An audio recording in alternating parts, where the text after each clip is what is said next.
Hey, you remember back a while ago when we were talking about using things off the car that all you asked is if I asked permission first? No, just no. Can I just finish? No. I can't finish. No, then I'll get it back.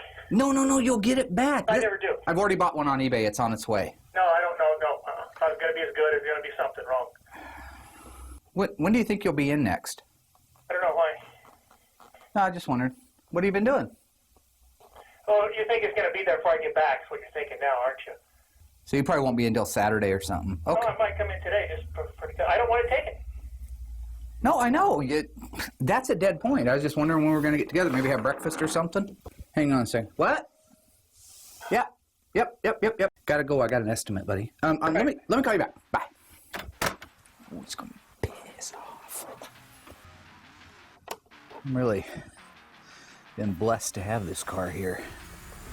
Last time, Mark and cousin Dougie built out a 340 engine for the super rare 1 of 8 Inviolate 1971 Plymouth Cuda convertible. This time, our infamous 1970 Plum Crazy Challenger RT is ready for delivery, and just arriving to replace it is a 1970 Burnt Orange Challenger RT SE. Mark gives us the grand tour while reminiscing about the Purple Challenger's previous Plum Crazy owner. I'll give you 30 feet. 30? No, give me a gun. Give me a gun. You, Barbara. The unburied dead are coming back to life. I'm Mark Warman, and together we bring dead muscle cars back to life, to exactly the way they were on the day they were born.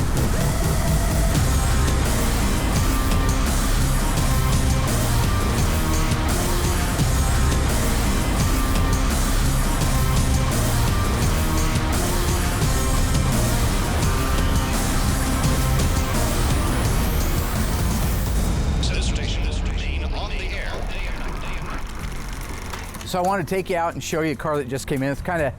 It's ironic a little bit because we're working on Challenge. It feels like Challenger week at Graveyard Cars, but this one was supposed to be here last week. It ended up showing up here this week.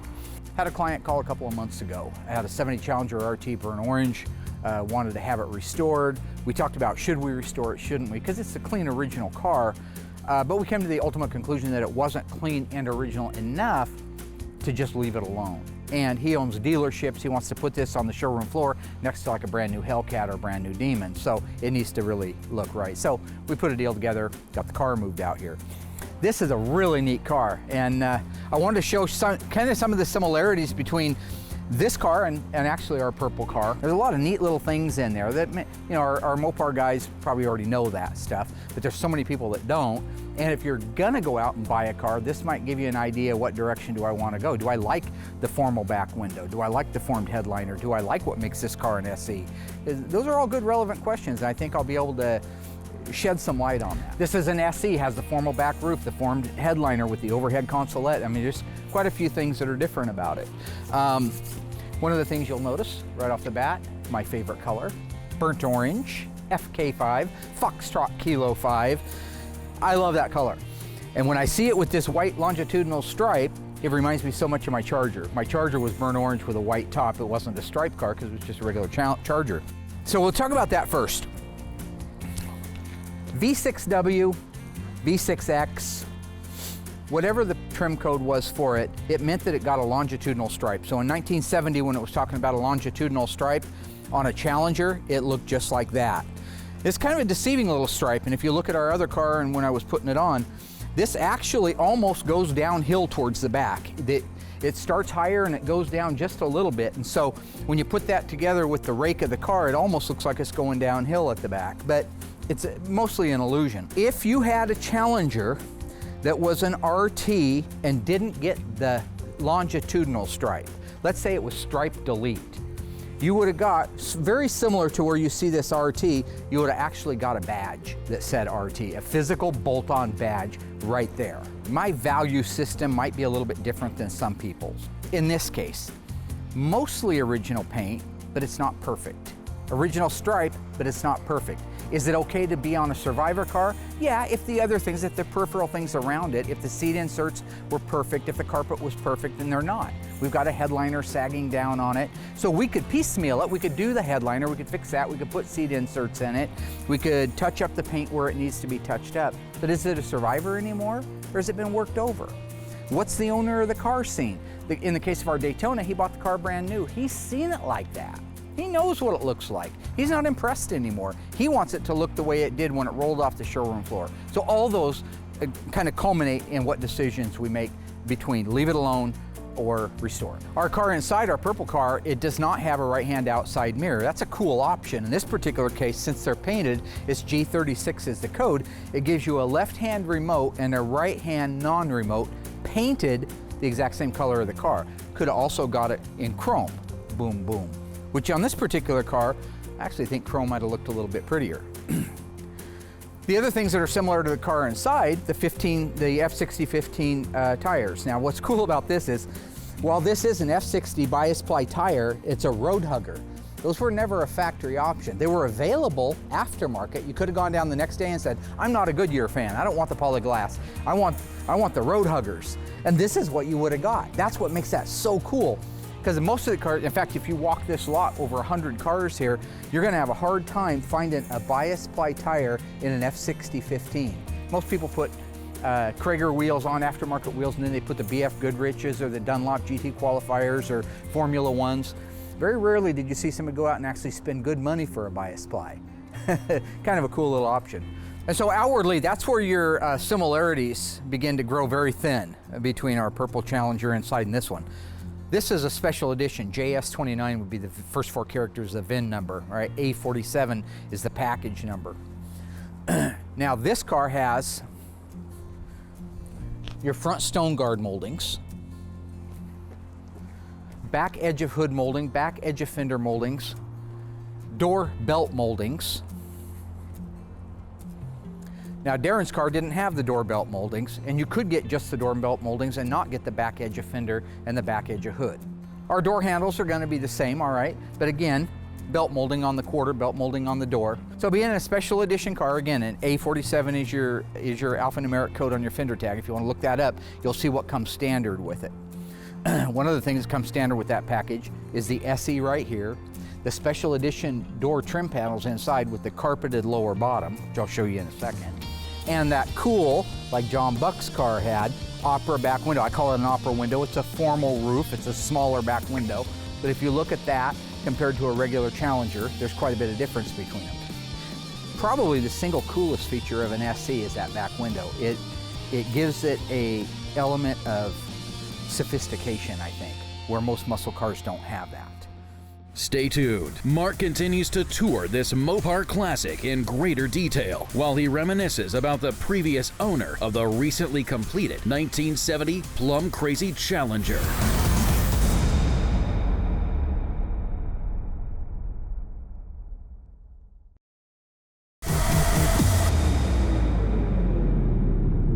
This molding right here on the vinyl top is different for an SE than it is for a regular Challenger. It's a little bit wider, okay? The width on that compared to a regular one, this is again much wider than the non-SE. That's because there's another retaining strip down underneath there that this has to have the provision to be able to go over the top of. So it's really, again, unique pieces that at a glance you don't think are different. Both cars were flip-top gas cap, which was an option. So if you go back to our 1970 Challenger sunroof car, loaded with options, power sunroof, power windows, loaded everywhere, it still used a screw-on standard style gas cap. So this again, if the spring wasn't broke, it would have popped out on its own. And this one has the optional locking gas cap, which is a very rare option, but is called out on the broadcast sheet. You know, it's a lot of fun for me to point out the differences in these cars, but immediately I think of the older episodes of Graveyard Carz where I'd love to wind Darren up. Oh boy, thanks Mark. We didn't get to work on it all day Saturday as promised, and nothing's been done. Thank you very much, Mark. Well, guess what? I'll just work on it myself. What we're trying to do is hook up the starter wires, which were hooked up before, but mysteriously, you know, they grew legs and walked out of the shop. Geez, thanks a lot, Mark.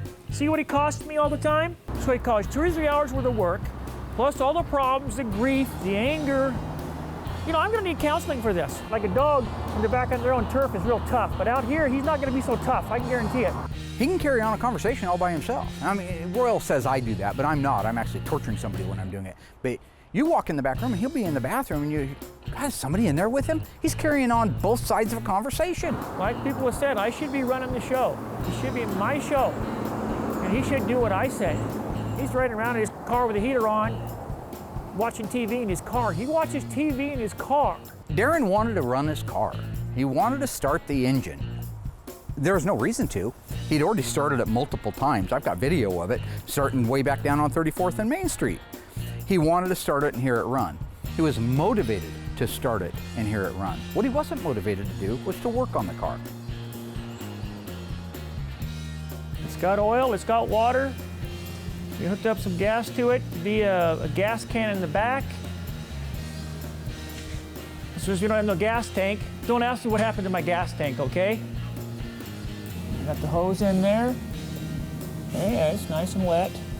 It's not in gear, as you can see, as it rolls.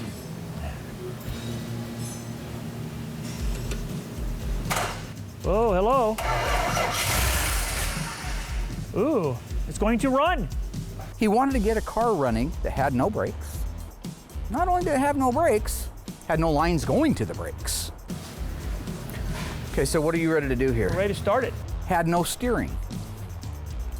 Wheels and tires were completely worn out and shot. No doors, no glass. Think it's gonna run? That's a question. Did you primer it or not? Yes. It was a go-kart, not even a go-kart. Go-karts are safer than that. And he had to get it running. Didn't care, that was his job to get that thing running. And that's exactly what we did.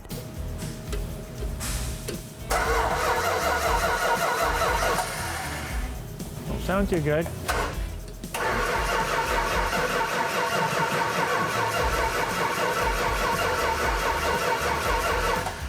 Got gas. Wait. What is that? I asked you to hook the coil up, you freak. You don't hook it to a coil It wire. wasn't hooked up, it was just sitting there. What's wrong? You're a miracle. It goes on the Like, positive we side leak a of the little bit of coil. gas right there. Yeah, it does look like it's leaking. Well, don't hook it up and spark it.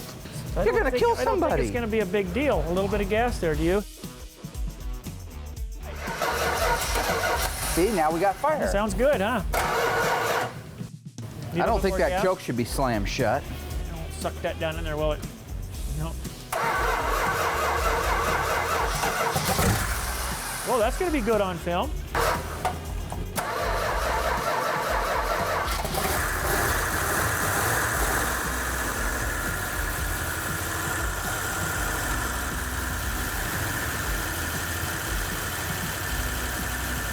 So what do you think? Sound pretty good? Yeah. We're gonna take it outside.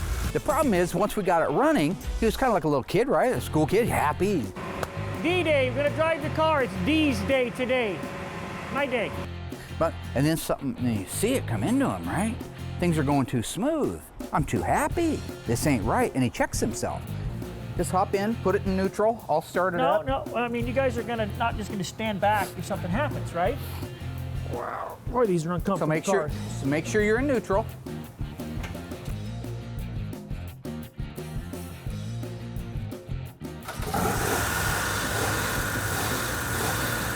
Okay, hang on. I want to set your idle up, okay?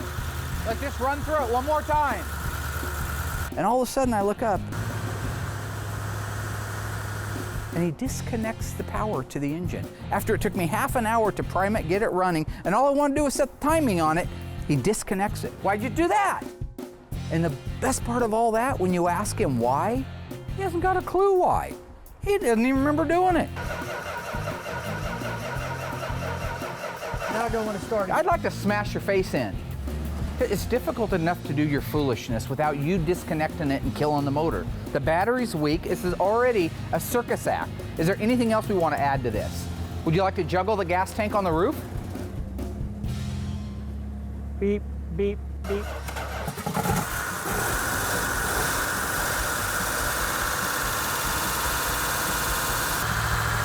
Okay, put it in gear. And let the clutch out real slow. And remember, if it goes too fast, just pull that wire loose. The clutch went to the floor. Bang, the clutch pedal hits the floor. I didn't appreciate that at all. I didn't know something had come loose or what. Till we looked down, parts missing. Where's the relay rod that goes from the Z-bar to the throwout fork? Well, it's on there. It's not on The there. whole clutch was all together. Everything was working. Well, you remember I used that for the TA, right? This is supposed to be my show. You put it back, though. I bought you all the pieces. You told me you put it back, right? In that particular case, I needed to do. One of these days, I'm going to turn him upside down and shake the change out of his pockets. Thank you, Mark. This is part of the game we always play, isn't it? What option was never available on a Mopar that was equipped with a 440 and a 4-speed? Was it disc brakes, cold air induction, air conditioning? I'll have that answer for you right after the break.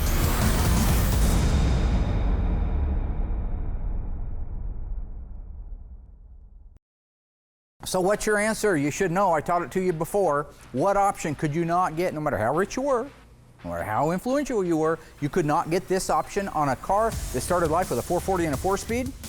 The answer is air conditioning. That's right. You could get a cold air induction in 96, no problem, on a 440, 446 pack, 426 Hemi. Get it on a 340, even get it on a 383. Disc brakes, always optional. Almost every car had it as an option. Air conditioning, no, they didn't want it. It wasn't available on a 440 with a 4-speed. It was available on a 440 with an automatic. It wasn't available on a 446 barrel or 6-pack with a 4-speed or an automatic, period. It wasn't available. And it was never available on a 426 Hemi. So there you go. No H51 air conditioning on anything that runs hard. That's my opinion anyway.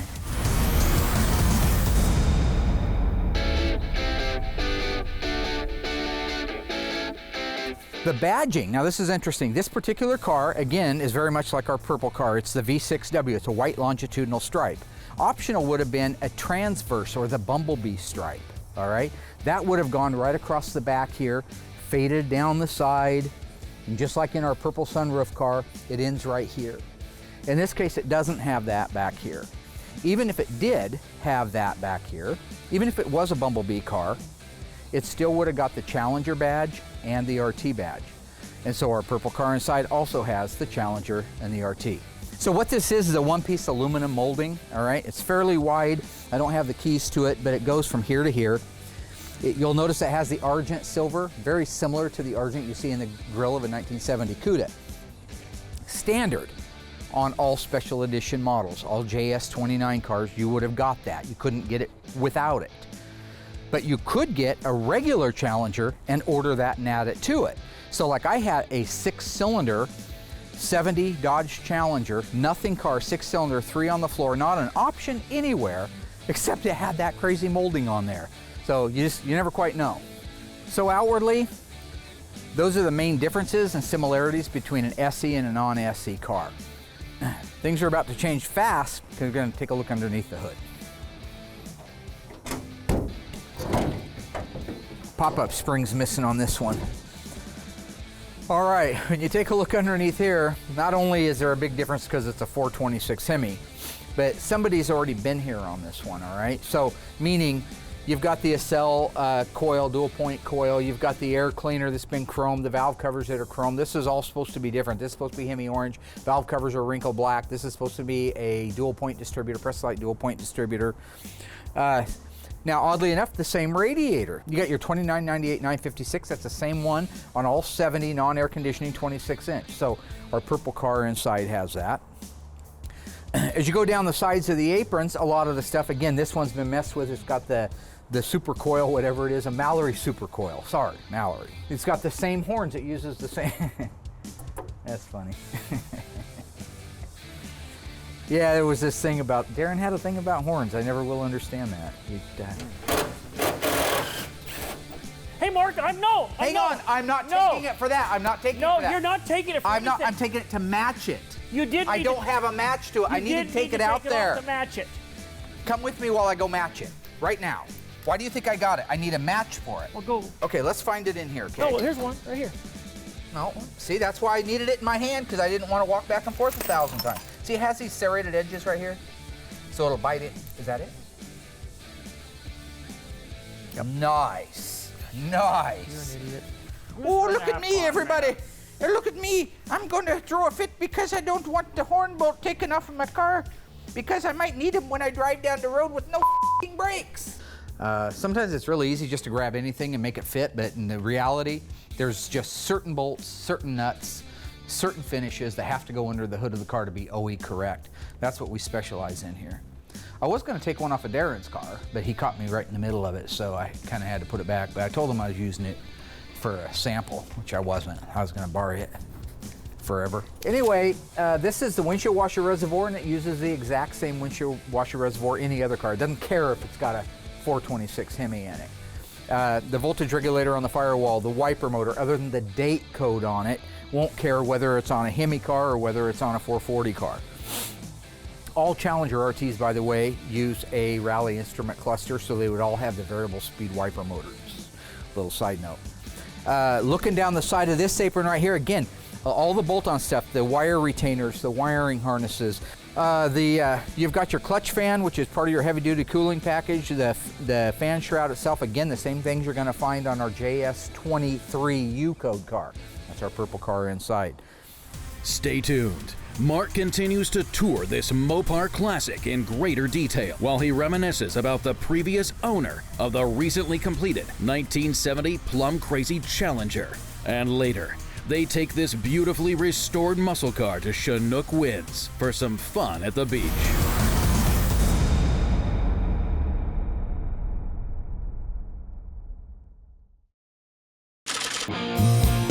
So we're going to be a little curveball today. We're going to look at my car and see where we need to go forward with the restoration process. I'm all excited about that. It's been a long haul. I'm going to help Flipper go underneath this car and look for all the parts and the pieces that we need to get ordered. Hopefully there's a few of my pieces of my car left. Okay, so I need to order your gas tank. I just think, in fairness, I know I took it without asking, but you were never happy with it because it got rust on it, and I put it in a car that somebody didn't care, so. So what are you saying? Well, I'm saying, do you want to contribute to the gas tank? Well, it was brand new. It was rusty. It was brand new. Okay. The distribution block for the emergency brake cable to go from here over to here, why didn't you put that on? Well, I did. This one right I didn't know here. it was missing. I thought we had kind of an open communication about, you know, what I could use as long as I replaced it type of thing. Where's all the nuts for the seats? Let me guess, I took those too. Surprised there's still two of them on there, actually. Why would I take your nuts? Because you don't have any for yourself. Where's the bolts that hold the heat shields on?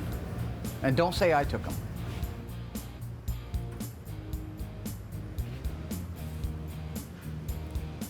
I don't know. Okay, that's the right answer. Oh. What's the deal with the gold rods on my transmission? What do you mean? Well, they're not right. They're supposed to be black, and those aren't the original rods.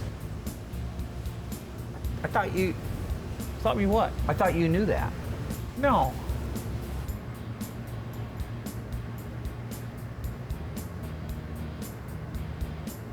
I swear you told me that I could have those rods for the RTSC, didn't you? Well, you hit them in plain sight. No, I hit them in the cabinet in the shop originally. This meeting started off with good intentions, but now it looks like I'm gonna have to buy more parts for my car that were stolen by Mark. So just make sure that when you take the car apart that you inventory every single part what for about it. the front sway bar? It's missing. Huh? I think it's not right that you make me a scapegoat for everything missing on your car, okay? Yeah, I took the sway bar. I took the sway bar. I thought he knew I took the sway bar. I took the shift rods. The front sway bar. They had a front sway bar on these cars. Oh boy. Yeah, that meeting went real well, didn't it? Gee, Christmas.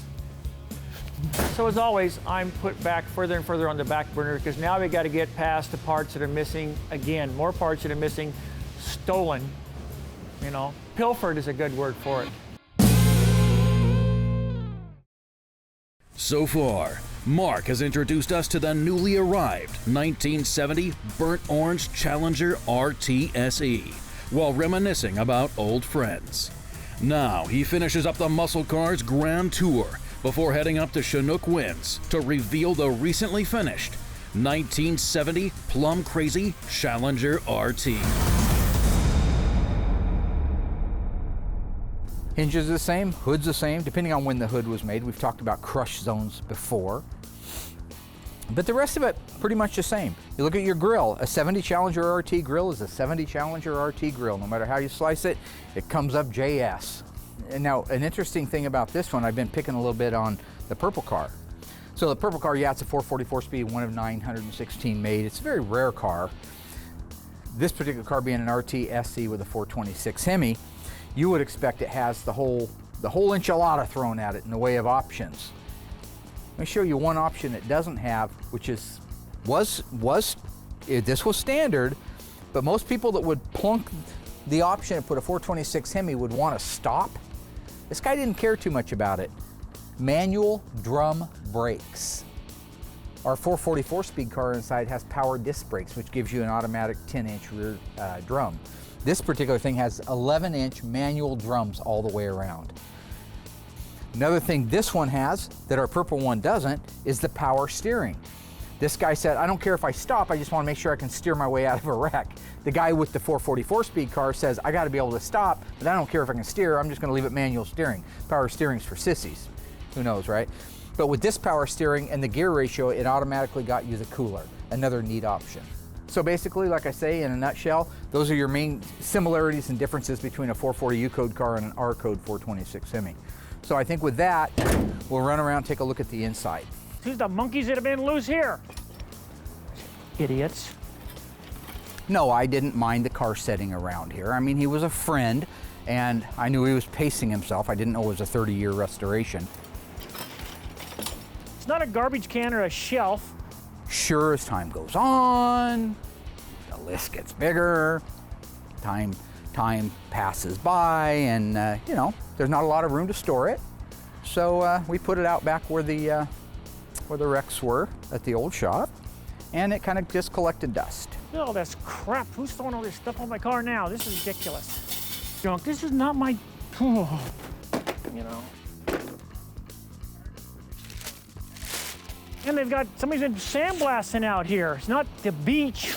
The truth of the matter is, occasionally, not very often, I always got permission first, we'd borrow something off of it to make a car that had to go because the owner really needed it back, done. Dang it, Mark. The horns are gone for the second or third time, and the bolts. Okay, I'm gonna take this car out of here. This is enough. I'm tired of it being a parts car or anything else. Okay, Mark, we gotta discuss a few things. So again, you gotta forget the fact that our car inside has black interior, and this one has the burnt orange, which is my favorite, of course. But let's just take a look at the differences between all of the interior pieces, because there is a lot more difference in this car than there is in a non-SE. We start with our door trim panel. This big one-piece door panel, that's the same, it's just painted a different color, or dyed, injected, molded, the burnt orange. But as I was mentioning earlier, when you got the SE, the JS29 or the A47 alphanumeric code on the tag, this insert right here said Special Edition. The other thing that came with the trim panels on the SC cars was this right here, this lower carpeted area with the reflector. This isn't a light, it's a reflector. Now, normally you see that all the time on an SC, but you could order it on other cars. And in fact, our purple car has this carpeted piece with the reflector. It just doesn't say SE in here. So it kind of shows you how many different options they could have gone with. Again, you know, I'm just kind of flooded today with memories of all the years from the time I drug the car in back in the 80s to it was sold, and then he bought it, and all the go-arounds we had with it, and the parts and the fun. And now, of course, it's sold and going to the East Coast. But again, that wasn't the first time. When I pulled Darren into my office years ago, I had a deal done. I had a deal cooked. You got it, good. What's the deal? So you know the guy that bought the 6.6 Hemi Charger, Vinny, back in New Jersey? He's got a friend that wants a big block 4-speed car. I talked to him about your car. All right, ghouls, I got a good one for you. And this is a tough one, so get your little Google fingers ready. True or false? The 1969 Dodge Yellow Jacket was the very first Hemi e-body built by our friends at Mopar. We'll have that answer right after the break.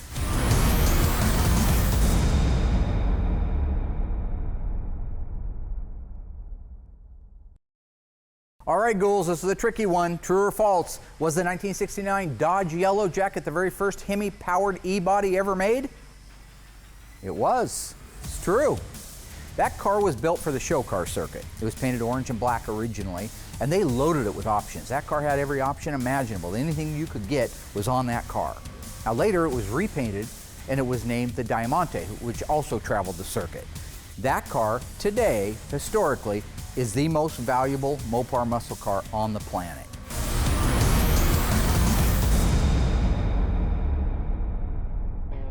So now we'll just take a look real quick at the instrumentation. This is a rally instrument cluster. It's the same exact rally instrument cluster that you would have gotten in a CUDA, but it didn't come standard in a CUDA model. It did come standard on all RTs, whether it was an SE or not. In 70 and 71, even into 72, they had the 8,000 RPM tachometer, the full instrumentation gauges. You had your fuel, your oil, your temp, your alternator. Over on the right, you had your clock. Over here, you have the cool 150 mile an hour speedometer. This left switch panel right here, this is exactly like the one that we have inside, because there's not a rear defogger in either car. Neither car are optioned with that. If it was, there'd be another cutout right here, same exact looking setup, except it would say rear defogger, and it would be a switch that would come on and turn on a fogger that went in the back window and actually defog the back glass. That hole, if it existed on a switch panel, could have also been for a convertible top. If you had a power convertible top in a car, you wouldn't have had a rear defogger, but you would have had that switch right there. Both cars are non-air conditioning because the H51 was not available on a 426 Hemi or a 440 with a 4-speed. If you had a 440 with an automatic, you could add H51 air conditioning, but neither of these two engine combinations would have allowed you air conditioning. That's why it's not there. One of the neatest options, the car inside has a standard steering wheel. This is what they called the rim blow steering wheel. You see this brushed, finished aluminum spoke? You got the color keyed center with the word Dodge. You go to hit that, that's not a horn. And right now the battery's not connected on it, so I can't show you. But if you go here, you see this little ring, this little black ring right here. When you'd press that, and this one's hard as a rock, so we'll have to restore it. But if you press that and squeezed it, it would make your horn go off. Ironically, our 1970 Maverick, when I was a kid, had a rim blow style wheel. It was different shape, but it would have still been the same principle, where it had this contact ring around the inside of the wheel. That's a really neat option.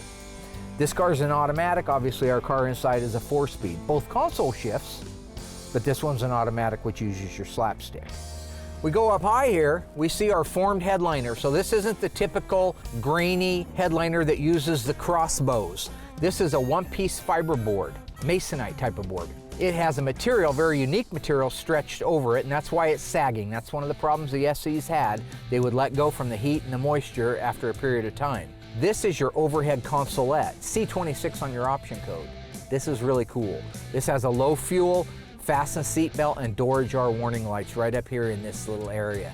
Just one of the neatest little options. My cousin had a 70 grand coupe. It also uses that same overhead consolette. Just kind of a cool thing to see. Again, adds a bit of sophistication to a really cool muscle car. So you know what, at the end of the day, they're very similar, but in the same token, they're worlds apart. This is a cool car. The car we're doing in there is a cool car. And it's always fun for me to come out and go through these like this because keeps your brain quick, keeps you clever, keeps you remembering what you're supposed to be remembering, and at the same time, it's kind of a fun trip down memory lane. Again, you know, I'm just kind of flooded today with memories of all the years from the time I drug the car in back in the 80s to it sold, and then he bought it, and all the go-arounds we had with it, and the parts and the fun. And now, of course, it's sold and going to the East Coast. But again, that wasn't the first time. When I pulled Darren into my office years ago, I had a deal done. I had a deal cooked. You got it, good. What's the deal? So you know the guy that bought the 6.6 Hemi Charger Vinny back in New Jersey? He's got a friend that wants a big block 4-speed car. I talked to him about your car. I didn't figure you'd care if I did, and he wants to buy it as long as I can restore it for the number that I gave him, which is a very affordable price, but I'm not going to share that with you because it's none of your business. Will you sell your car right now? He will give you $35,000. We will wire it to you tomorrow. I thought you said you wanted to buy it. He will give you 35,000 USD. Well, I'll have to think about it. No, you're not. I already told him you'd take it. You're not thinking about anything. Mark, you're just trying to welch on all of our other agreements. So if your car's worth $20,000, I'm giving you an extra $15,000, which is way more than I would owe you for those parts on the car. So I factored all that in. I really do want to think about it. Okay, you know what? Think about it. I understand it's a big thing. You're never going to work on the car, but I understand you don't know that. Denial ain't just a river in Egypt. Believe me, you're floating that thing. Decides he'd call me up and say, hey, Mark. Wellby's. Hey, this is Darren. Yes, sir. I think I'm going to go ahead and go with that deal. It's a good number on the car. You're going to take it, the 35? Yeah. Good for you, right? I mean, in my mind, it was the best thing he could have ever done. It was a good decision, and I made the mistake of complimenting him. Well, that, my friend, is probably the smartest thing you've done in a long time. I think that's a good number. You can do something with that money. The wheels in his head came to a smoking halt. Good call, buddy. I think that was the smartest thing you've done in a long time. I'll let him know. No, I think I changed mine. I don't want to do it. Click. Done, the deal's off. Don't.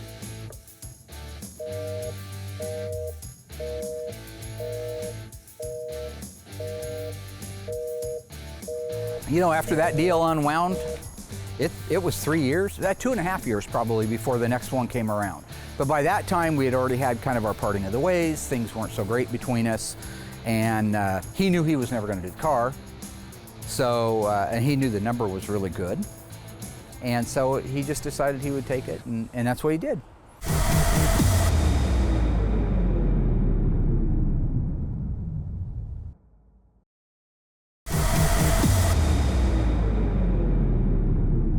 This particular car, the purple one, I've got a lot of history with it. I go way back. It was a car that was brought in, that was talked about, the whole shtick that we used to do about parts missing and things like that. Yeah, it was meant to be entertaining. There was some truth in it. I would borrow parts from time to time. Always returned them, so don't try to. And so it'll be sad to see the car go, but at the same time, I know that it's gonna start a whole new group of memories with its new owner, just like it did with us here. While it's bittersweet, it's all good. It's what it's supposed to be. I should have been a philosopher. You know what? I thought about that. Do they still have, can you just be a philosopher? Do you have to like go to school or anything? So today we're at the Surf City Car Show in Lincoln City, Oregon. Got Willie here and Alyssa. We're signing autographs, taking pictures. Right now there's a couple 100,000 people waiting all the way back over almost to... There's 5. Well, don't show the, obviously. They're not here right now. They're, what's up? Yeah, you don't. Okay, right now it's a break. No, it's not. All right, everybody's on break right now. They're giving away free money. You know, we don't do a lot of shows every year. We get to go to Las Vegas to see a show. We go up to our friends at Little Creek Casino. This particular one was kind of a last minute ad, but we had a lot of fun. It's a great show. Okay. All right. It's a great show. I'm going to judge Best in Show later today.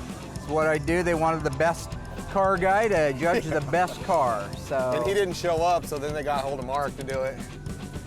You know, one of the things I thought was kind of cute, kind of endearing, is my daughter, Alyssa. It's the day of the show, and people are just swarming all over. Can I get your picture with me? Right? Okay, while these guys are signing, I'm the only one that matters, so come on in here. Yeah, that's what I'm talking about.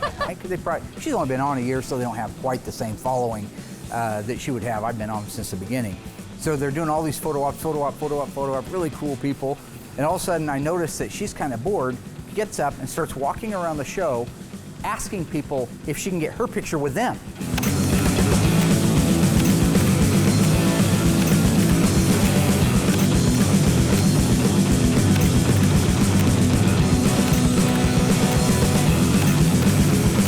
So she can brag later and say, yeah, had a whole bunch of people ask me for pictures. Say, obviously she's got one of my gene traits in that way, because that's exactly what I would have done.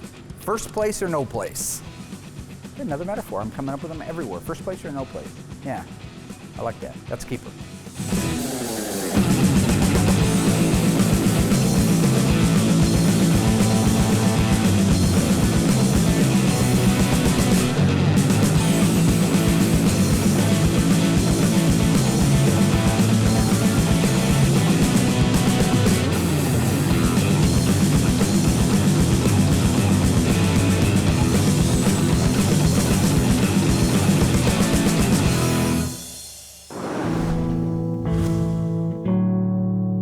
You know, when a car leaves that you've spent so much time on, it's always a little bittersweet because, I mean, I do love the cars. I don't do this for any reason except for the passion of the cars, and along the way, of course, you touch a lot of lives.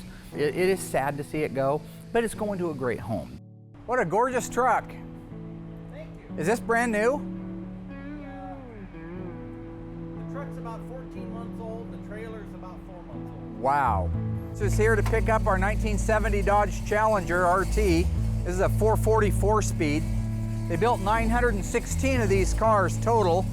Probably the only one that's purple with a white stripe and a black top and leather interior. This is the one I drug in from Philomath, Oregon about 20 years ago, maybe 25. The good news is that it's going to a great home, really nice guy that bought it, and the car's just beautiful right now. So in about a week, it'll be home in Long Island under new ownership, but we're gonna miss her around here. This kind of re-kick-started me back into the Mopars after I got out when I was in my mid-20s. I got this, was probably the second Mopar I bought when I opened Welby's over on Olympic Street back in '85. I think I bought the car around '88.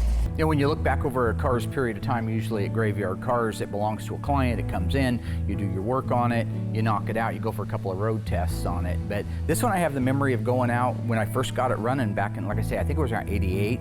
Got it running and went out and tore up and down the parking lot there. And so my fondest memory of the car probably was the day I got that thing out and romped on it, because it was just on fire. All numbers matching, 4-speed 354 Dana, manual steering, power disc brakes, leather interior, just a beautiful car. Probably one of the sadder days because I kind of hate to see the car go. It's been a big part of our show and our shop and my life for a long time. But it is good knowing it's going to a good family. It's going to be loved and cherished, which is what it deserves. But it came out gorgeous. Look at that reflection. Can you see that? See my hand waving?